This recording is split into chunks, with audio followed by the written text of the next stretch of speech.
Good morning, everyone. This is Martin Zender, and you're at the Revelation series. The date of the airing of this show is Wednesday, the 15th of September, 2017. I need to tell you where I am right now so that you understand the context of this show. To me, it's just after 3 a.m. on Saturday, September 9th, 2017. I'm 24 hours from landfall of Hurricane Irma.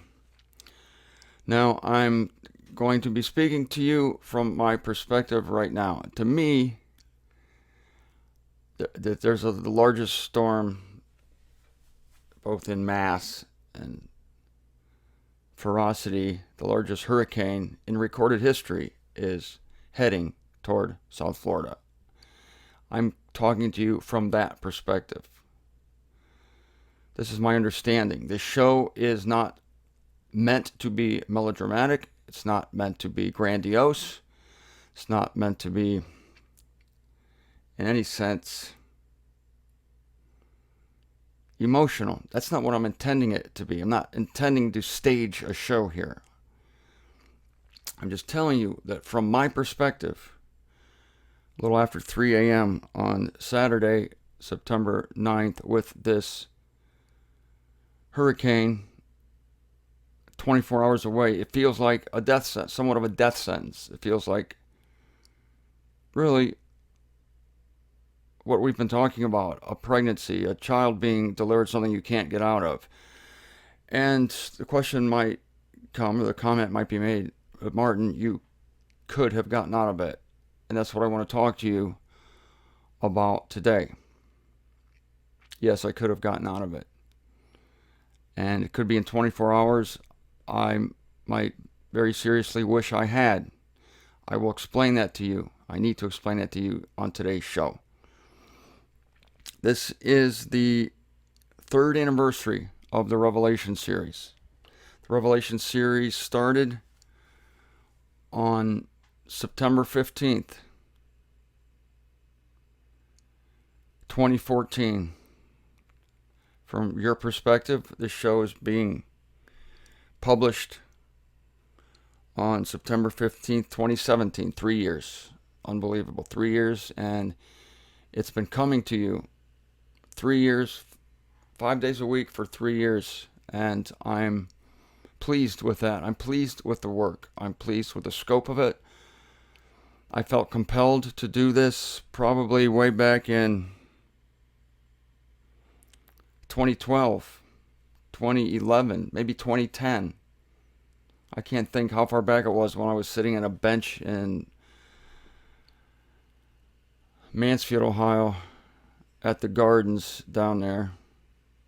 Can't think of the name of it now, but I was sitting on a bench reading A.E. Knox's book, probably for the third time, second or third time, The Unveiling of Jesus Christ, and I felt a conviction to get this information out because I felt, and now I know, that we are in the end times, and so I'm happy to have this recorded. I'm happy to have done this for 3 years. Show began on September 15th, 2014 in Sao Paulo, Brazil, at what I called the bunker, which was actually 73 Alameda Sarutaya at the Jardim Paulista in Sao Paulo, Brazil. Apartment number 94. That was the bunker. It was the 9th floor of a very old apartment complex in a decent neighborhood in Sao Paulo, Brazil. That's when it started, and I'm pleased with it. And I'm not trying to sound melodramatic, but who knows? This might be the last installment of the Revelation series. This might be it. Show 750, given to you on the third anniversary. I would be okay with that. I hope we get to continue. I don't know what's going to happen to this laundry room. It might be destroyed. This house might be destroyed. Who knows? I might be destroyed. I'm not trying to sound grandiose or melodramatic. I'm speaking to you as one who woke up an hour ago at 2 a.m. and could not get back to sleep because of thinking about this storm and this work. And you have, in the last 48 hours, sent to me such expressions of love and appreciation beyond my wildest dreams or expectations that I could have even dreamed up when I started this work, back in 1993. October 1st of 1993. I told you it was a Field of Dreams moment to me back then. If you build it, they will come. I told my wife then that if I started this, I knew you were out there. And there were many, many people we had to find. Many, many people that needed to hear the truth. Many, many people who were like sheep without a shepherd, and they were tossed to and fro on the waves of Orthodox religion. And I knew that I was filled at that time with the knowledge of God and the glory of God and the grace of God. I was filled with the Spirit of God. And I had an ability to write. I didn't know I would be speaking. No idea I was going to be a writer. That's it. I was going to do a newsletter. I had no idea I'd be doing this in addition to that. And now here you are. And your love for me has been poured out to me in texts and emails, and I thank you from the bottom of my heart. I thank you that you're there. I thank you that you're loyal to me, and I am loyal to you. As soon as I end this recording, I am going to edit the newsletter. I wrote it yesterday on Friday, started it and finished it yesterday. It needs some polish, it needs some work. I don't like to put out anything that it's not good, So it'll be installment part 124 of the Romans series. The whole time I've been giving you the Revelation series, which talks about mainly the circumcision, but also what's coming upon the earth. I have, at the same time, put out a written series on the book of Romans, Paul's Evangel. I haven't forsaken Paul's Evangel in this show, have I? I promised you I wouldn't, and I haven't. And I wanted to make sure that at the same time, none of us lost sight of our evangel of transcendent grace. So in a written series, I have put out that truth. And I've told my sister, if anything happens to me, period, whether tomorrow or in the future, and if I don't get to it myself, I want 2 booklets put out from that series that I think are the most important. 2 series I wrote when I was in Brazil. I think it was a 7-part series called Greater Than Adam, and another series, I forget how long it was, how many issues it ran, called Death of the Old Humanity. These are important truths for the body of Christ. These are important truths. That's secondary. Primarily, these are important truths to give you the glory of God, the greatness of Christ, the scope of the work of Christ, and the love of God. And if you have these things in a couple little paperbacks, culled from a newsletter series and something as ignobly titled as the WTF, then I'll be happy. By the grace of God, I was able to write The First Idiot in Heaven. And there are still probably maybe 500 copies of that left. I want those books distributed. And if the days are lengthened, if for some reason, I want that book to be reprinted, and I want it out. I want it out. I want people to understand God, His heart, His character. I want them to understand the lie of Christianity, the lie of organized religion, which I hate. Hate the lie. And thus I hate organized religion. I hate Christianity. I hate it for what it's done to God and His character, the opposite of the truth. I want that book to be distributed. I want it out. Reprint it. The reason I'm still here in Fort Lauderdale with a storm coming for ostensibly Fort Lauderdale is because of a family. because of a domestic situation that I find myself in. As you know, I've shared my personal life with you over the years. My life changed in 2009 when, against my will, my marriage was broken up, against my will. And I've been in many ways adrift since then, because I was raised in a family that stayed together, and my history is security and stability and a family and a home and people who stay together and love each other no matter what. That's what I was raised in. And that's what I'm used to, and that's what I love. And so it's not my normal situation to be in a laundry room, but in a way, but there's something beyond this laundry room. There's a house. I came down here a year and a half ago because I wanted to live in Fort Lauderdale because of the weather. But I also said to myself, I want to get an Airbnb. I want to go to a place where there's other people because I can't stay. I don't want to be alone because that's not what I'm used to. I'm used to a family. I'm used to being surrounded by people that love each other and help each other. And I love domesticity. I love routines. I love ruts. I love to wake up and see people. I like to be in the kitchen with other people, working together, doing things. This is my history. I was raised in this, and for 25 years, I was married with this situation. And so I came down here to find that. And no matter, even if it was just other people, even if I just heard the noise of other people in the kitchen, that's what I wanted. Well, God was more gracious to me than I can ever imagine, because I found an angel down here by the name of Juliana, who's from Peru, and we're not married, we're not romantic, we never have been. We're not that way. That's not what we do.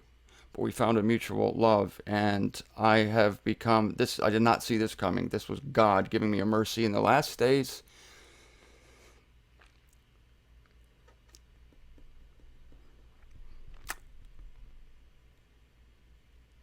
Of Millennium 6, and that is to be a part of, as much as possible, a family and a home, and to help with that home, and to do little niceties, to share food, to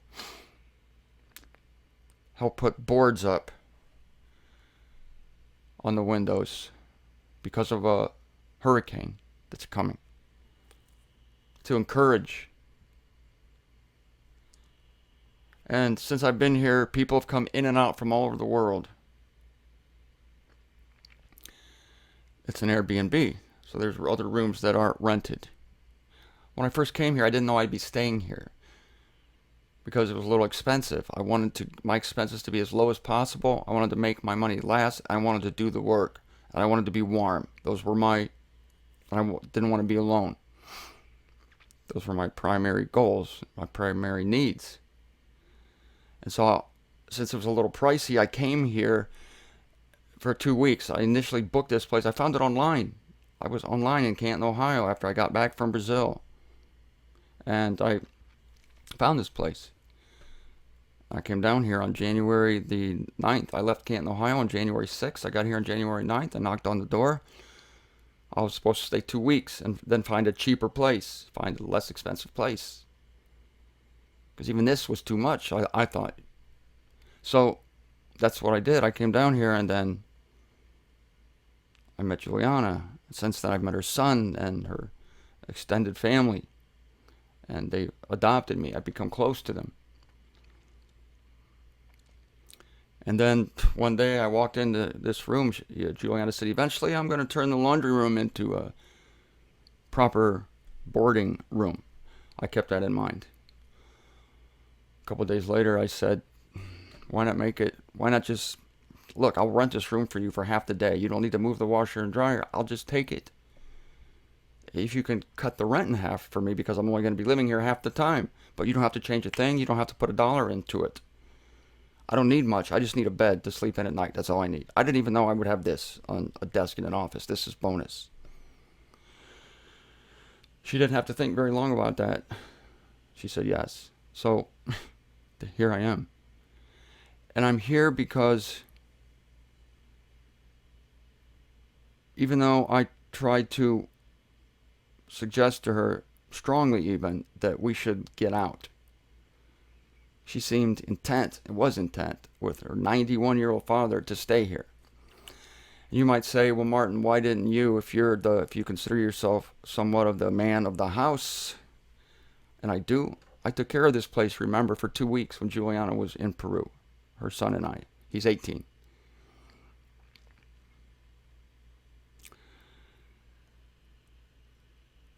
Because she trusts me, with good cause, with good reason.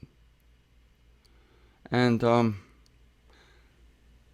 reason I didn't insist upon leaving is because I have no experience. I have no experience with this. I've never been through a hurricane like this. I'm not omniscient. I don't know what it's going to do. For I know this video might seem absurd on Wednesday, September 15th, because the thing went out the Atlantic or went to the south or whatever. I'm talking to you from 3:20 a.m. or whatever, less than 24 hours from the landfall of this thing, which they are calling the largest ever recorded, the largest storm ever recorded. I've seen the photos of what it's done in the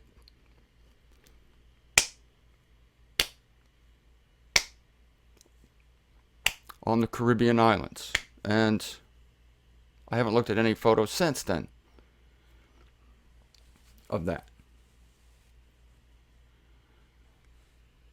Anyway, I didn't have the reason I didn't have the strength to tell her to leave and to just be a Moses or a Noah figure, have everybody get in the ark, i.e. my car, and get out of here, is because I have no experience. I have nothing to back myself up with. I have no proper fear of this storm, even though I'm feeling it now. So I didn't have the strength to prevail. And on the other hand, she had the strength to prevail on me. She's been through other hurricanes, like Andrew in 1992. I said, this isn't Andrew. I said this intellectually. I said this from listening to news reports. This is worse. Anyway, certain factors kept me here besides that, namely that the window had passed to leave. There was no gas available or spotty availability of gasoline to get out. The highways were clogged. There was no place in Florida that was safe. Flights were $2,000, $3,000 to get out of here. So it seemed safer in a way to stay in a known quantity. This house is made of concrete, so it should be all right. I don't know. From here, from 3 a.m., I don't know. I'm going to be writing out this thing with 5 other people. 6 of us, probably in this house. 24 hours from now. Hunkering down and holding on. Because this is where we live. People tend to stay where they live, and this has felt like my home. It's not that I don't also feel responsible for my sons. 2 sons living in New York, 1 in Ohio. 2 married, 1 just got married. I have 2 daughters-in-law who I love dearly. They have their lives, and I love their lives, and I want to stay alive for them. I do. And I've talked to them, communicated with all of them, and they understand that I have responsibilities presently with people who I like to think depend on me. How would it be if I fled, if I left them? Good luck. And left. And I'm safe somewhere up in Georgia or Tennessee or Alabama. The people that have offered me homes is just, I can't tell you how thankful I am and how moved I am at your generosity. It's been overwhelming. I could be with you, and my family is down here suffering, trying to rebuild, trying to put the house back together, trying to put their lives back together. I feel like I need to go through this with them, and I was not strong enough to take them out of here because of a complete lack of experience of having gone through anything like this before.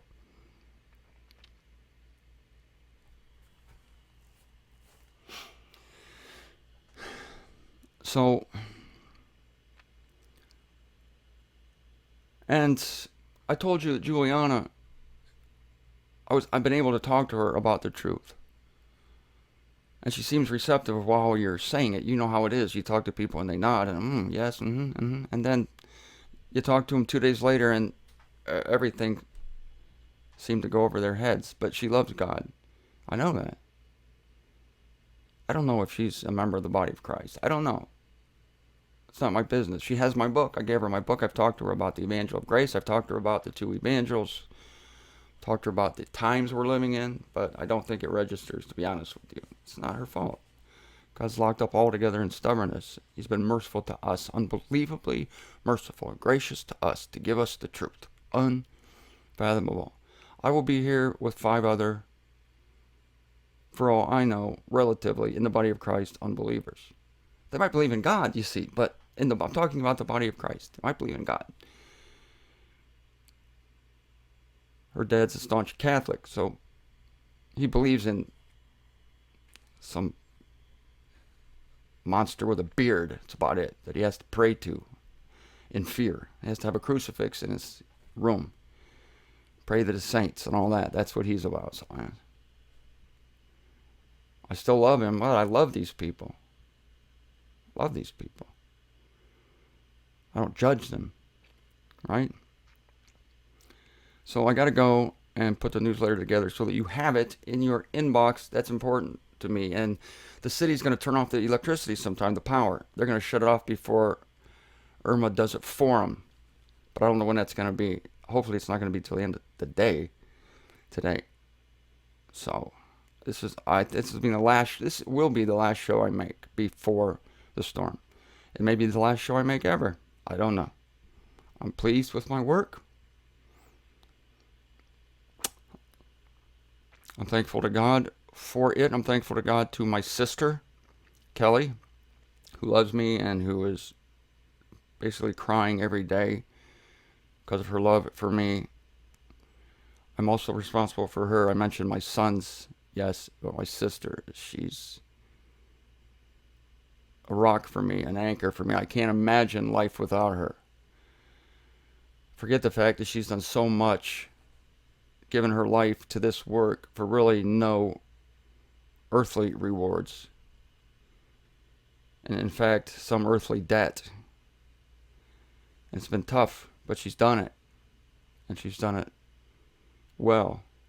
And she's my only sibling. And I know my mom and dad, who are both dead, would be so happy that we're as close as we are, Kelly and I. She's getting this show to you today. She wishes either I were up there or she was down here with me. She would die with me. That's the love she has for me, and I with her. So, thank you, Kelly, for everything.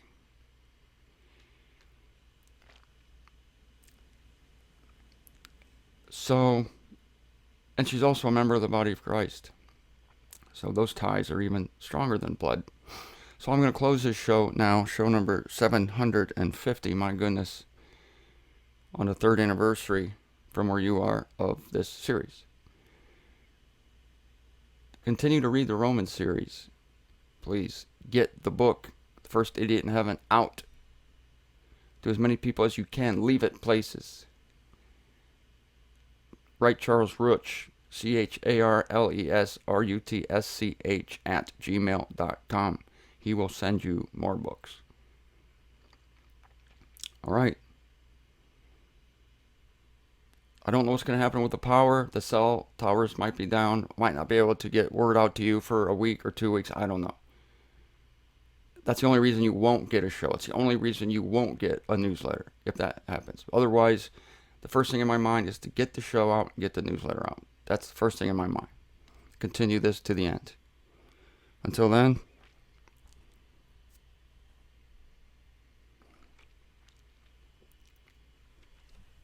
Until then,